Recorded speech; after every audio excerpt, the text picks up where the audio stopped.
You know, with prior Republican nominees for president, I disagreed with them on politics, policies, principles, but I never questioned their fitness to serve. Donald Trump is different. I said starting back in June that he was not fit to be president and commander-in-chief. And many Republicans and independents have said the same thing. What we all saw and heard on Friday was Donald talking about women, what he thinks about women, what he does to women, and he has said that the video doesn't represent who he is, but I think it's clear to anyone who heard it that it represents exactly who he is.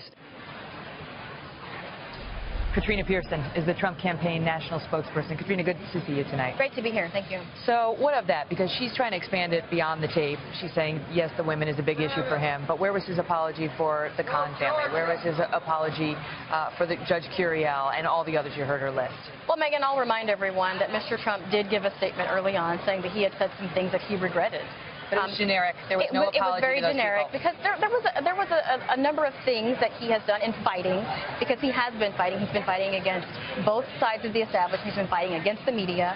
And he says, and when you have those contentious debates, you do say things you regret, and he did. But it wasn't a debate when he attacked Judge Curiel and just said he can't decide my case because he's of Hispanic heritage. Well, and that was mainly because of his position on the border, and we leave out the context of what he was talking about, specifically his policy. He was saying because he had Hispanic parents and Trump wants to build a wall, he couldn't get a fair hearing before this judge. Right, because of the affiliations that this judge had with organizations who are against Mr. Trump. That's not what Trump said. That's what you said. You made a better argument than he did. But that's why he made the statement. No, that isn't. He was asked repeatedly, and he said he's a Mexican, which he wasn't. He's from Indiana. My point, I don't want to relitigate all of it, but her point is, it's not just women. He said so many controversial things. And on the women front, let me ask you, because you come on the show all the time. You obviously love Trump, and you're a great defender of his. But when you saw that tape, what was your reaction? Look, I have two brothers. I was in sports, so I was around a lot of athletes. This truly was two men who had what they thought was a private conversation talking about an attractive woman.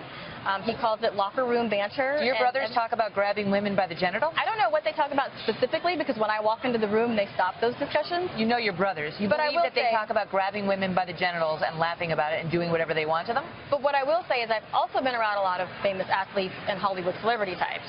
And that is the entertainment culture. This was just discussion. This was two guys having a discussion. Nothing actually took place. They were words, and they were 11 years ago. The bigger point here... He was 59 years old then. It's not like he was 20. Well, no, absolutely. But he's still two men having a discussion, a private discussion. Megan, we can have private discussions. Women have private discussions, even at my age of 40. I've never had a discussion like that in my life. Maybe not like that, but we do have discussions in private that would embarrass us in public. We do these kinds of things when we think we are alone, and that's exactly what this was. Do you think that he can recover with women, based on what we saw? Tonight he said, I respect women, and the audience erupted in laughter. No, I absolutely do think he can, because there are a lot of women who've already supported Mr. Trump. We look in the primaries, he won with women overwhelmingly. Those are Republicans. And we do see a lot of women supporting him now. There are several former Democrat women who are now working on the campaign in support of Mr. Trump, because a lot of these women, they're not wanting to elect a father figure or even a role model. They knew Mr. Trump was not an altar boy, because that's what this country needs. They need someone that's going to fight for them, someone that can break up the monopoly, stop the global corruption, and stop the reign of career politicians. Have you ever heard him use terms like that? Have you ever heard him refer to a woman by a derogatory term? He does not talk like that to people. This was a private discussion between two men. How about Mike Pence? Is there any chance Mike Pence is not staying on as the vice presidential nominee? Oh, not at all. There are rumors to that effect. No, there are always rumors. Look, this is the Trump campaign. This is not true at all. 100%. They're united. They are united. And as for those Republicans who are abandoning Trump and who have been highly critical of him, including Reince Priebus, who hasn't abandoned but has been highly critical, what say you?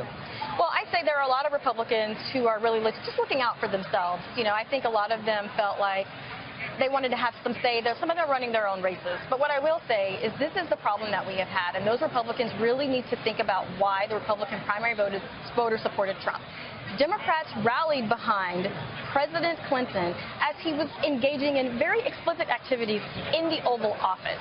These are words Mr. Trump used. There's a reason why voters support Mr. Trump. Great to see you. Great to be here.